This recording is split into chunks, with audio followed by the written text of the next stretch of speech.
సామాన్యులకు తెలిసేది ఎలా? అంటే నా ఊపిరితిత్తుల పనితీరు తగ్గుతుంది లేదా ప్రమాద స్థాయికి చేరుకుంటోంది. 2 రకాలుగా అండి CT scans. So for example కొంతమంది స్మోకర్స్ ఉంటారు, పోనీ ఎక్కువ డౌట్స్ వాళ్ళకే వస్తాయి. ఎక్కువ స్మోకింగ్ కానీ లేకపోతే ఈ పొల్యూషన్ వల్ల ఏమవుతుందో లోపల అనేది తెలియక, ఎందుకంటే ఎక్కువ ఎక్స్పోజ్ అయ్యే వాళ్ళకి, ఎస్పెషలీ ఆక్యుపేషన్ కానివ్వండి, ఆక్యుపేషనల్ హజార్డ్స్, ఇప్పుడు కెమికల్ ఫ్యాక్టరీస్లో పనిచేసే వాళ్ళు కానివ్వండి, లేకపోతే కాటన్ ఇండస్ట్రీస్లో పనిచేసే వాళ్ళు కానివ్వండి, కోల్ మైనింగ్లో కానివ్వండి. సో వీటన్నిటిలో వాళ్ళకి ఎక్కువ స్క్రీనింగ్ రెగ్యులర్గా ఉంటుంది. 2 రకాలుగా చూడొచ్చు. ఏదైనా ఎనటామికల్గా అంటే లంగ్ స్ట్రక్చర్ వైజ్ డ్యామేజ్ ఉందా లేదా అనేది కనుక్కోవడానికి in depth CT scans lot of radiation.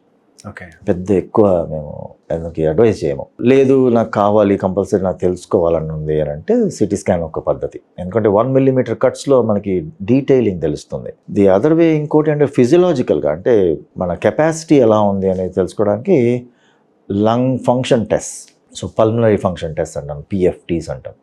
So pulmonary function టెస్ట్లో చాలా పారామీటర్స్ ఉంటాయి. సో ఒక్కొక్క జబ్బుకి ఒక్కో రకంగా ఉంటుంది. ఒక ఆస్తమా అనేది ఒక రకంగా ఉంటుంది, ఇంటర్స్టిషియల్ లంగ్ డిజీజ్ అనేది ఒక రకంగా ఉంటుంది, సో అప్పర్ ఎయిర్వే డిజీజ్ అనేది ఒక రకంగా ఉంటుంది. సో ఇవన్నీ ఎస్టిమేట్ చేయడానికి ఒక లంగ్ ఫంక్షన్ టెస్ట్లు, all pulmonary function test important. So నా లంగ్ కెపాసిటీ తగ్గిందా లేదా, ఈ ఏజ్లో ఈ ప్రెడిక్టెడ్ వాల్యూ కన్నా నా ప్రెడిక్టెడ్ వాల్యూస్ ఎంత తగ్గింది అంటే 80% ఆఫ్ ది ప్రెడిక్టెడ్ వాల్యూ కన్నా తగ్గితే తగ్గినట్టు. Okay, so that is how we estimate. మీరు తీసుకునే అదే మందులు, అదే నాణ్యమైన మందులు మెడ్ ప్లస్ బ్రాండ్స్ పై సగం ధరకే.